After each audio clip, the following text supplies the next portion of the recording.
नमस्कार, साधना न्यूज़ मध्य प्रदेश में आप सभी का स्वागत है। मैं हूं पंकज दीक्षित और हमारा विधायक कैसा हो, इस पर बात कर रहे हैं। ये सवाल इन दिनों मध्य प्रदेश का ख़ास सवाल बन गया है। हम आज आपको एक ऐसे विधायक से मिलवाने जा रहे हैं जो 4 बार किसी क्षेत्र में लगातार विधायक रहे हैं, प्रदेश के मंत्री रहे हैं, राज्य मंत्री रहे हैं, स्वास्थ्य मंत्री, और इस वक्त भी दिलों पर राज कर रहे हैं। जी हाँ, इस वक्त हमारे साथ में हैं महेंद्र हार्डिया, जिन्हें पूरा शहर बाबा के नाम से भी जानता है। महेंद्र बाबा, बहुत स्वागत करते हैं आप। धन्यवाद। और सबसे पहला सवाल तो यही कि पूरे प्रदेश इस वक्त जो है चुनाव की तैयारी कर रहा है और आप चूँकि 4 बार विधायक रहे हैं, तो सबसे पहले हम आपसे ही शुरुआत करना चाहेंगे कि भविष्य 4 महीने के बाद में चुनाव है, क्या अभी अपने आप को आप कंपटीशन में देख रहे हैं? नहीं, देखिए, भारतीय जनता पार्टी का जहाँ तक सवाल है जी, भारतीय जनता पार्टी 24/7 चुनाव के मूड में रहती है जी, और हमारा संगठन जो है वो नीचे तक आम जनता तक सक्रिय रहता है। जी, तो इसलिए कोई चुनाव आ रहे हैं, इस कारण थोड़ी बहुत एक्टिविटी तो ज़्यादा हो सकती है, जी, किंतु सामान्य एक्टिविटी पूरे 5 साल चलती है। लेकिन जी बोलिए, आप कंटिन्यू कीजिए। और जहाँ तक मेरा स्वयं का प्रश्न है, तो मेरा स्वयं का प्रश्न आकलन मैं नहीं करता, पार्टी करती है। तो पार्टी जो भी तय करेगी वो उसमें हम सब कार्यकर्ता अक्षरशः पालन करने वाले लोग हैं। निश्चित रूप से आपकी यही फिलॉसफी, यही दर्शन जो है, उसके कारण लगातार आप सत्ता में बने भी हुए हैं। आप विधायक के तौर पर लगातार 4 बार किसी क्षेत्र में विधायक रहना अपने आप में बड़ी बात है। तो मैं वही जानना चाहता हूँ कि आपकी ताकत क्या है एक विधायक के रूप में एक बार आना। हालांकि पहला चुनाव आप 1995 में हारे थे पार्षद का, हमको याद है। हाँ, उसके बाद में, हारने के बाद में अमूमन आदमी पीछे हट जाता है, वो सिनेरियो से गायब हो जाता है। लेकिन बाबा के साथ में ऐसा नहीं हुआ। बाबा तो विधायक बने और एक बार नहीं, लगातार 4 बार बनते आए। तो वो ताकत क्या है, क्या कारण रहा कि आपने दिलों पर इस ढंग से राज किया? देखिए, मैं ऐसा मानता हूँ कि राजनीति में 2-3 चीज़ों का बहुत ज़्यादा असर करती है। जी, पहली चीज़ तो समय का पाबंद। जी, आप लोगों से कैसे मिलते हैं, जी, आप कार्यकर्ताओं के माध्यम से जनता को कितना लाभ पहुंचाते हैं, जी, आप कार्यकर्ताओं के माध्यम से कितनी कल्याणकारी योजना, कितनी विकास योजनाओं को मूर्त रूप देते हैं। जी, ये एक मुख्य कारण किसी भी राजनीतिक व्यक्ति का सफल होने का हो सकता है। मेरा मानना ऐसा है कि मेरी जितनी भी कल्याणकारी योजना हो, लाभकारी योजना हो, माननीय मुख्यमंत्री जी की हो, माननीय प्रधानमंत्री जी की हो, जी, इसमें अधिकांश योजनाओं में मैंने अपने कार्यकर्ताओं को माध्यम से जनता तक पहुंचाया। जी, तो सीधे हमारे कार्यकर्ता उन लाभार्थियों से संबंध है जिनको इसका लाभ मिला, उसका चुनाव में कहीं ना कहीं पार्टी को लाभ मिलता है। जी, दूसरा, हमारे संगठन की शक्ति बहुत नीचे तक इस बार चुनाव में पहुंच गई है। जी, हम लगातार 2-3 साल से प्रयास कर रहे हैं कि हमारा पोलिंग बूथ मजबूत हो। हम पोलिंग बूथ पे 51% जो हारते थे वहाँ 51% वोट कैसे लेकर आए, और जहाँ हमें 70-80% वोट मिलते थे हम उनको और आगे कैसे बढ़ा पाएँ। नए मतदाताओं को मतदाता सूची में नाम जुड़ाने का काम भी ये हमारे कार्यकर्ताओं के माध्यम से हुआ। देखिए, जब कोई कार्यकर्ता पार्टी के संगठन के कार्य को पूरी निष्ठा से करता है जी, तो उस पार्टी को सफलता मिलना बहुत निश्चित मानता हूँ। देखिए, मेरी विधानसभा की स्थिति थोड़ी अलग है अन्य विधानसभाओं से। जी, यहाँ लगभग 30% तो मुस्लिम मतदाता, जी, हाँ, उसके बाद कुछ ईसाई मतदाता जी, और करीब 1 लाख अनुसूचित जाति जनजाति के मतदाता। जी, तो इनके बीच में काम करना तो निश्चित रूप से कार्यकर्ताओं की बहुत लंबी फौज इसके लिए लगती है। और कार्यकर्ताओं के माध्यम से मुख्यमंत्री की योजना का भी आपको मैं गिनती कराऊंगा तो पूरा 1 घंटा लग जाएगा हम उससे उन पर बातचीत करेंगे निश्चित रूप से, वो भी महत्वपूर्ण बातें हैं। तो लेकिन एक मैं आपको रोकना चाहूँगा बीच में। आपने जब आप ये कहते हैं कि कार्यकर्ताओं के माध्यम से, तब आप बेसिकली मैनेजमेंट की बात भी करते हैं। कार्यकर्ताओं को जोड़ना और कार्यकर्ता क्यों जुड़ते हैं, ये एक बड़ा सवाल है। तो आपके साथ में एक बड़ी कार्यकर्ताओं की फौज रही, क्या कारण है, कैसे जोड़ते हैं आप? चूँकि आप तो सत्ता में हैं, आप एक विधायक हैं, तो आपको वो एक पावर रहता है, लेकिन कार्यकर्ता की तो कोई भावना नहीं होती, कोई स्वार्थ नहीं होता, फिर वो जुड़ने का कारण क्या होता है? देखिए, भारतीय जनता पार्टी में जो कार्यकर्ता है, देवतुल्य कार्यकर्ता जी, अन्य किसी राजनीतिक संगठन में नहीं है। जी, और मैं मानता हूं कि ये भारतीय जनता पार्टी की शक्ति है। हमारे पोलिंग बूथ पे जो कार्यकर्ता है, हमारी शक्ति, हमारे त्रिदेव। एक पोलिंग बूथ पे 3 लोग, एक BLA, एक बूथ का अध्यक्ष, एक बूथ का महामंत्री, ऐसे 3 लोग तो हमारे बिल्कुल एक बूथ पे ऐसे है, उसके साथ पन्ना प्रमुख। ऐसे एक बहुत बड़ी शक्ति हमारी उस पर है, पोलिंग बूथ के ऊपर है। और मैं समझता ये शक्ति के सारे भारतीय जनता पार्टी ने, जो माननीय मोदी जी ने मंत्र दिया है, जो माननीय अमित शाह जी ने दिया है, जो हमारे प्रदेश अध्यक्ष विष्णुदत्त शर्मा जी ने दिया है, पार्टी के कार्यकर्ता उसका अक्षर से पालन कर रहे हैं। देखिए, विकास के काम भी हम भारतीय जनता पार्टी के कार्यकर्ताओं के से पूछ कर करते हैं। और देखिए, आप लगातार किसी कार्यकर्ता के पास आप एक निश्चित टाइम है अपना मिलने का। जैसे मेरा दिनचर्या प्रारंभ होती है सुबह 4:30 बजे से। मैं 5 बजे अपना निवास छोड़ देता हूँ, 2-2.5 घंटे मैदान में रहता हूँ, वर्क में थोड़ा एक्सरसाइज करता हूँ, पैदल चलता हूँ। उसके बाद 8:30 से 10 तक, 10:30 तक मैं सीधे BJP करने बैठता हूँ। अच्छा। और वहाँ पे लोगों को मालूम है, पता है लोगों इसी टाइम लोग आते हैं। उसके बाद फिर 4 बजे लोग आते हैं। 4 बजे मालूम है, जैसे अभी मैं यहाँ आया ना, बोल के आया कि मैं घंटे में आया हूँ, मैं घंटे में आ रहा हूँ। तो लोगों को मालूम है कि मैं इस टाइम मिलूँगा, वो आते हैं। और निश्चित रूप से जब उनके कुछ समस्या का समाधान होता होगा तो तभी लोग आते हैं। निश्चित रूप से। पिछली बार की अगर हम 2018 की बात करें, उसके पहले 2018 में भारतीय जनता पार्टी हारी थी कांग्रेस से, कांग्रेस सत्ता में आ गई थी। पिछली बार ऐसा क्या हुआ कि जनता का रुझान कुछ कम हुआ? आपकी अगर हम बात करें, 2013 में लगभग 14,000 वोटों से आप जीते थे। हाँ। 2018 में वो संख्या मात्र 1,013, 1100 बहुत बड़ा गैप आ गया। कमोबेश आप जीत गए, हालांकि उस पर याचिका भी लगी, वो याचिका खारिज हो गई बहरहाल। लेकिन क्या कारण था वो, ये जो मोह भंग हुआ आम जनता का, उसका कारण क्या मानते हैं? नहीं, देखिए, कभी कभी अति आत्मविश्वास भी आदमी को घाटे का सौदा हो जाता है। जी। 2013 का चुनाव इंदौर में सभी मानते थे, खास करके मीडिया के लोग ही मानते थे कि मेरी जीत बहुत मुश्किल है, नहीं होगी, ऐसा मानते थे लोग। किंतु उस समय जो कार्यकर्ताओं का जोश था, जो कार्यकर्ताओं की मेहनत थी, वो बिल्कुल चरम सीमा पे थी। चरम सीमा पे 2013 की बात कर रहे हैं? 2013 की बात कर रहा हूँ, एकदम चरम सीमा पे थी। तो उसका परिणाम सामने आया। 2018 में वो चीज़ नहीं दिखी।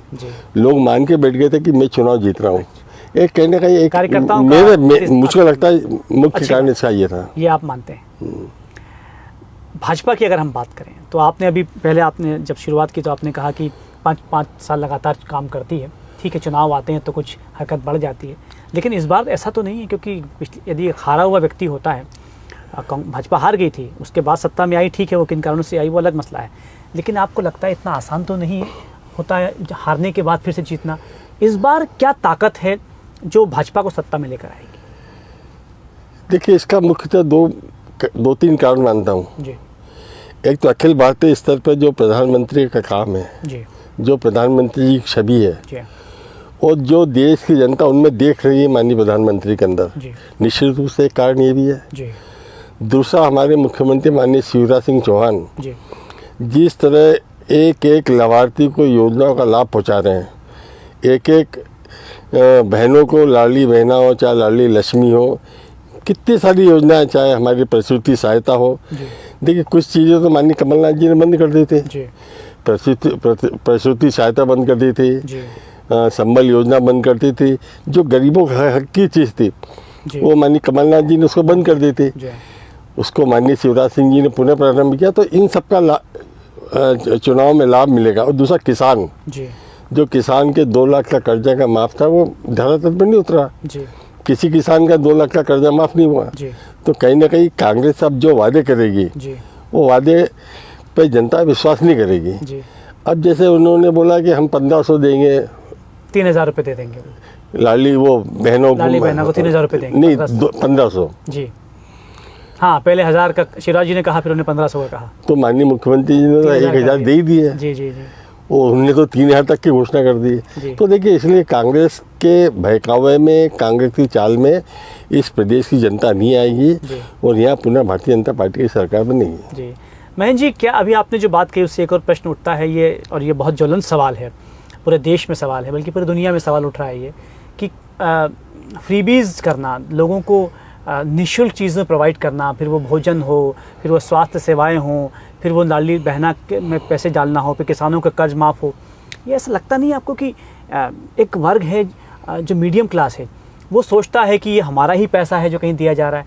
क्या वाकई ये सवाल ऐसा है जिस पर मंथन हो रहा है? नहीं, देखिए, इसके जनक केजरीवाल जी हैं जी दिल्ली के मुख्यमंत्री जी और कहीं ना कहीं हर राजनीतिक पार्टी को इस दिशा में सोचना पड़ रहा है। जी मुझे ध्यान है कि कोरोना काल के अंदर हमारे मुख्यमंत्री शिवराज सिंह चौहान ने जैसी सत्ता संभाली, उस समय गरीबी का हालत, आपातकाल था निश्चित रूप से। उस समय क्या लोगों के पास निश्चित। खाने के पैसे नहीं वो थे, तो रोज जरूरत थी, कमाने। सरकार इसीलिए होती उस समय फ्री राशन बांटना, मैं ऐसा समझता हूँ कि ये मानवता का काम जरूरी था, था, बिल्कुल वो करना जरूरी था, किंतु वो उसको जिम्मेदारी भी वो अभी तक चलते आ रहा है, जी वो उसको बंद नहीं किया। जी वो अभी तक लोगों को निःशुल्क राशन, 1 रुपये किलो गेहूँ, 1 रुपये चावल मिल रहा है, कईयों को निःशुल्क मिल रहा है। देखिए, कभी सरकार इस पर विचार करेगी, इसमें मैं कुछ ज़्यादा कहना नहीं चाहता। अच्छी बात है। कमलनाथ जी जो हैं वो, बल्कि पूरी कांग्रेस अब इस बहुत कॉन्फिडेंस के साथ में ही कह रही है कि इस बार वो सत्ता में फिर से आ रहे हैं, क्योंकि पिछली बार तो आ ही गए थे और इस बार वो कर्नाटक की जीत का भी हवाला दे रहे हैं। वो इस बार अपनी जो योजनाओं का जो उन्होंने घोषणाएं की हैं उसका भी हवाला दे रहे हैं कि वो किसानों का कर्ज फिर से माफ़ कर देंगे, वो जो पेंशन योजना है पुरानी वो लागू कर देंगे, वो गैस सिलेंडर जो है वो 500 रुपये का कर देंगे, बिजली 100 यूनिट माफ़ कर देंगे। आज तो उन्हें बड़ी घोषणा कर दी है कि किसान न्याय योजना ले आए हैं, जो पूरा कर्जा है वो माफ़ कर देंगे। तो ये जो बड़ी घोषणाएं हैं ये किसान लोगों तक पहुँचेंगी? नहीं, देखिए, उन्होंने घोषणा पहले भी करी थी जी कि 2 लाख का कर्जा माफ़ कर देंगे, जी हम बेरोजगारों को 4,000 रुपये में भत्ता देंगे, हम बहनों की शादी में मुख्यमंत्री कन्यादान में 51,000 रुपये देंगे। मध्य प्रदेश में इनके 15 महीने की सरकार में एक आदमी को भी इसका लाभ नहीं मिला, एक आदमी को, तो जनता कैसे विश्वास करेगी? जी और हमारे मुख्यमंत्री तो उसको करके दिखा रहे हैं, ज़मीन पर ला रहे हैं उसको, तो निश्चित रूप से कांग्रेस से विश्वास नहीं करके भारतीय जनता पार्टी के मुख्यमंत्री विश्वास करेगी। जी। क्या लगता है कि इस बार प्रदेश में मोदी जी को चेहरा बनाया जाएगा, ऐसा बीच में बाकायदा कहा नहीं, देखिए, ये पार्टी का निर्णय, उसमें मैं कुछ जी। किसको बताएं, जी जी हम तो सामान्य कार्यकर्ता हैं, जो पार्टी आदेश करेगी उसमें लग जाएंगे। जी जी। मैं फिर से जानना चाहूँगा आपसे कि ऐसी कौन सी ताकतें हैं भाजपा की जो इस बार बहुत कॉन्फिडेंस के साथ में आप ये कह पाएंगे कि कह रहे हैं कि अब सत्ता में फिर आ जाएंगे? कौन कौन सी योजनाएं? बहुत मैं चाहूँगा कि 2-3 योजनाओं के बारे में बताएं जिनको लगता है कि हाँ, ये योजनाएं जो हैं वो आम जनता तक पहुँच गई। देखिए, एक तो संबल योजना जी, एक लाडली बहना योजना, जी और एक माननीय मुख्यमंत्री जी ने सीखो कमाओ जी एक योजना लॉन्च करी जी, उन्होंने, 80 को कमाओ। कि हमने भत्ता नहीं दे रहे बेरोजगारी, जी हाँ, जी हाँ, हम उसको निकम्मा नहीं बना रहे, जी हाँ। हम उसको काम करके उसको पैरों पे खड़ा करने का काम कर रहे हैं हमारे मुख्यमंत्री जी। जी तो सीखो और कमाओ, ये एक ऐसी योजना है जिसमें हमारी बहनें, हमारे भाई जो युवा है, जी जिनके मन में कुछ काम करने की इच्छा है, जिनको अपना भविष्य दिखता है, उनको 8 से 10 हज़ार रुपये महीना काम सीखने के देंगे। जी जब वो इसमें काम सीख जाएंगे तो निश्चित रूप से उनको 15, 20, 25 हज़ार रुपये महीने की नौकरी मिलेगी। तो ये एक काम ऐसा है जो वास्तव में मैं समझता हूँ कि लाडली बहना सीखो कमाओ, ये योजना ऐसी है जो निश्चित रूप से युवाओं के, बहनों के उस पर हृदय पे लगेगी और वो बोलेंगे कि ये सरकार वास्तव में काम करने वाली सरकार है। मैं जी, एक आप विधायक चूँकि रहे हैं और एक ऐसे क्षेत्र के विधायक रहे हैं जहाँ पर निचली बस्तियाँ भी हैं और वहाँ पर आपने काम किया है, लेकिन आपको लगता है पूरे प्रदेश में जो ये इस तरह की जो गरीब बस्तियाँ हैं, छोटी बस्तियाँ हैं, वहाँ की मूल समस्याएं अभी भी बाकी हैं? पानी की समस्या तो खैर ठीक है, बहुत कुछ हल हुई है, लेकिन सड़कें, सड़कों के अलावा जो बिजली है वो एक समस्या है। तो ये जो समस्याएं हैं, जो मूलभूत समस्याएं, ये छोटी बस्तियां अभी भी जूझ रही हैं, वहाँ तक पहुँचने में कितना समय लगेगा? देखिए, मेरे विधानसभा में सबसे ज़्यादा अवैध कॉलोनियाँ, जी सबसे ज़्यादा ऐसी कॉलोनियाँ जो झुग्गी झोपड़ी, सबसे ज़्यादा, जी सबसे ज़्यादा मुस्लिम मतदाता, सबसे ज़्यादा ईसाई मतदाता, सबसे ज़्यादा अनुसूचित जाति जनजाति के मतदाता मेरे विधानसभा में। तो हमने इन पे हमारी नगर निगम ने, देखिए, इन 2 नगर निगम में इन 20 सालों में बहुत काम किया है। जी एक एक बस्ती जो वास्तव में, जहाँ आप गर्मी में भी जाओ तो सड़कों पे गंदा पानी बहता रहता था, जी आज वहाँ पर ड्रेनेज निकल गई है, सड़क बन गई है और उनको शुद्ध नर्मदा का जल पीने को मिल रहा है। अभी 9 टंकी तो मैंने अभी बनाई, आपके क्षेत्र में। है ना। जी। वो एक टंकी का उद्घाटन कल माननीय नरोत्तम मिश्रा जी लोकार्पण करेंगे। जी एक का में और बची है, बाकी 6 का माननीय मुख्यमंत्री जी कर गए थे, 2 बची थी तो एक का कल नरोत्तम जी करेंगे। और एक मांगीलाल चूरिया अस्पताल जी 60 बेड का अम्बेडकर नगर के अंदर, मतलब अनुसूचित जाति की बस्ती के अंदर, उसका भी लोकार्पण करेंगे। जी देखिए ये काम हम लोगों को विकास के साथ साथ उनके स्वास्थ्य की, उनके शिक्षा की भी सरकार व्यवस्था करती है। उनको शुद्ध पेयजल, तो जल मिशन का कार्यक्रम तो अखिल भारतीय स्तर पर माननीय मोदी जी ने ले रखा है कि प्रत्येक व्यक्ति को शुद्ध पेयजल मिले। इसी तारतम्य में हमारे अभी ऐसे टंकियाँ तो मेरे वहाँ 50 है विधानसभा में, किंतु 9 टंकियाँ अभी बन के तैयार हुई है। हाँ, 9 टंकियाँ जहाँ था नहीं, जैसे रामकृष्ण बाग उस क्षेत्र में पानी की टंकी नहीं थी, लोग मेरे विधायक निधि से ट्यूबवेल करा उससे पानी पीते थे। अम्बेडकर नगर, ये लाला का बगीचा, रुस्तम का बगीचा, ये त्रिवेणी मूसाखेड़ी में 2 पानी की टंकी है, उससे सप्लाई चालू हो गया। तो ये ऐसा है कि जो लोगों को दिखता है, विकास लोगों को दिखता है। अभी मूसाखेड़ी आपसे 15 साल पहले आप कितने कभी देखा हो, बदलाव है। और आज देखोगे तो मुकाबला करता है मूसाखेड़ी। इतने भाव हुए वहाँ दुकानों के, ज़मीनों के।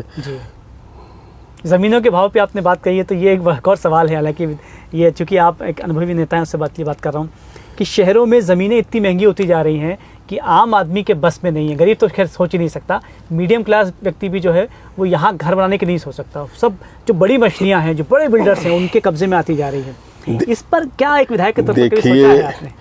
सबसे ज़्यादा भूमि माफिया का कब्जा मेरी विधानसभा में। जी, बड़ी बात है। उदाहरण दो, अयोध्यापुरी जी,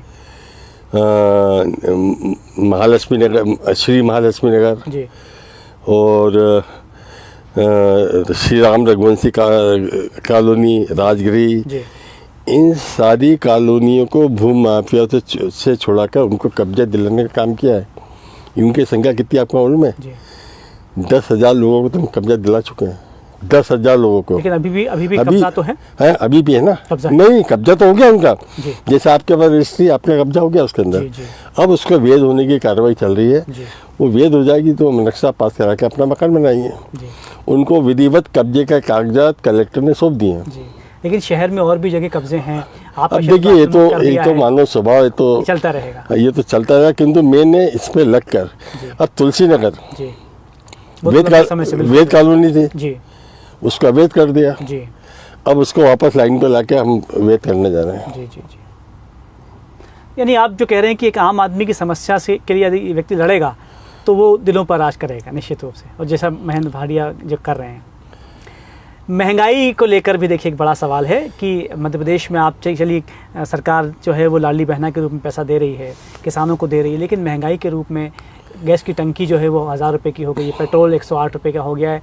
प्रधानमंत्री नरेंद्र मोदी यहाँ पर आए भोपाल में और वो कह गए कि जितनी भाजपा की सरकारें हैं जिस प्रदेश में, वहाँ पेट्रोल जो है 100 रुपये कम है।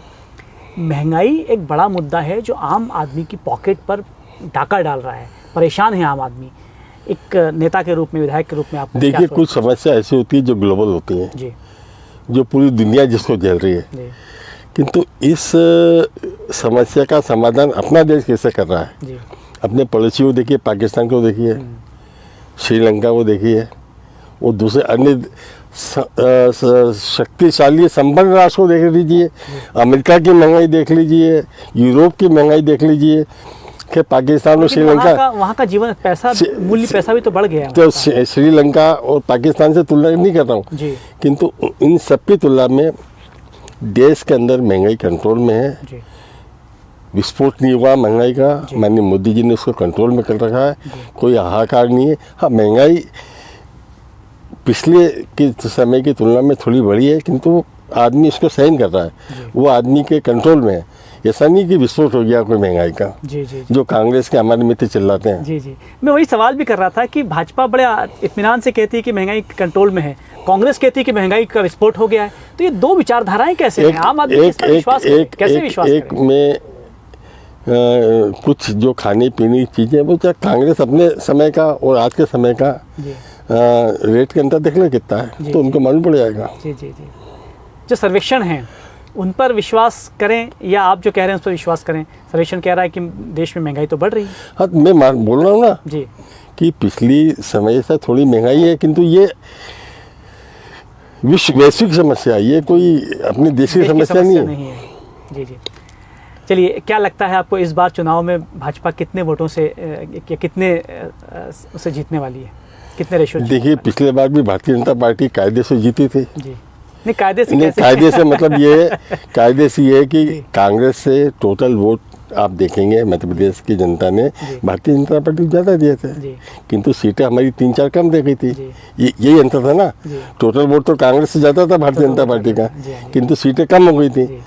इस बार कितनी? इस समय सीटें भी ज़्यादा आएंगी और टोटल वोट का परसेंटेज भी ज़्यादा आएगा। शिवराज पर एंटी इनकम्बेंसी काम नहीं करेगी? लोग विश्वास कर रहे हैं, चेहरे को पसंद कर रहे हैं शिवराज जी के? नहीं, देखिए, पिछली बार भी एंटी इनकम्बेंसी तो नहीं थी। जी, पिछली बार एंटी इनकम्बेंसी किसकी थी? जी, विधायकों की थी। जी हाँ, मंत्रियों की थी। जी 13 मंत्री हार गए, जी, कई विधायक हार गए। जी अगर उनकी एंटी इनकम्बेंसी को आप मानिए शिवराज जी के एंटी पे करोगे तो ये तो ठीक नहीं है। अगर पार्टी ने किसी विधायक या किसी मंत्री को, देखिए, पार्टी तो सर्वेक्षण तो सब पार्टी कराती है। भारतीय जनता पार्टी ने कराया, 2-2, 3-3 कराया, कांग्रेस भी कराती है। तो पार्टी हिसाब से चलेगी। अब कोई आदमी किसी को थोप नहीं सकता। एक अंतिम सवाल है, क्योंकि आप वरिष्ठ हैं, बार-बार कह रहा हूँ कि आप अनुभवी नेता हैं और आप राज्य मंत्री रहे हैं प्रदेश के, तो आपसे सवाल लाजमी बनता है कि ज्योतिरादित्य सिंधिया का भाजपा में आने का नुकसान होना है या फ़ायदा होना है? क्योंकि कांग्रेस तो लगातार कह रही है कि काफ़ी नुकसान होना है। नहीं, देखिए, कांग्रेस तो बोलेगी जी, वो थोड़ी बोलेगी कि कांग्रेस को फायदा होगा, बीजेपी को फायदा होगा, किंतु वास्तव में माननीय ज्योतिरादित्य जी के आने से भारतीय जनता पार्टी को बहुत जगह मजबूती मिलेगी। चलिए, एक और सवाल जो इस वक्त आम जनता, हालांकि उसका जवाब तो दिया था, लेकिन जो बाद में दर्शक जुड़े हैं उनसे उनके लिए ज़रूरी है सवाल कि महेंद्र हार्डिया जी को इस बार फिर से 2023 के चुनाव में हम प्रत्याशी के तौर पर देख रहे हैं या नहीं देख रहे? नहीं, ये बड़ा ऐसा सवाल है कि मैं मीडिया या किसी से में शेयर नहीं कर सकता जी। मैंने अपनी मन की भावना मानी, जहाँ मुझे बतानी थी बता दी। बहुत अच्छी बात है, आप हमसे जुड़े और हमसे बातचीत की बहुत सारा धन्यवाद। तो महेंद्र हार्डिया जी ने अपनी मन की बात संगठन को बता दी है और मन की बात हम भी समझ सकते हैं और निश्चित रूप से जो प्रदेश, जो जनता है क्षेत्र की, वो भी उस मन की बात को समझ रही है। बहरहाल क्या होना है, महेंद्र हार्डिया जी के बारे में हम बात करें या प्रदेश सरकार के बारे में बात करें, भाजपा के बारे में बात करें, इसके लिए हमें इंतज़ार करना होगा कुछ समय तक का, चुनाव तक का, वोटिंग तक का और परिणाम तक का। तब तक के लिए बहुत सारा धन्यवाद। आप देखते रहिए साधना न्यूज़। नमस्कार।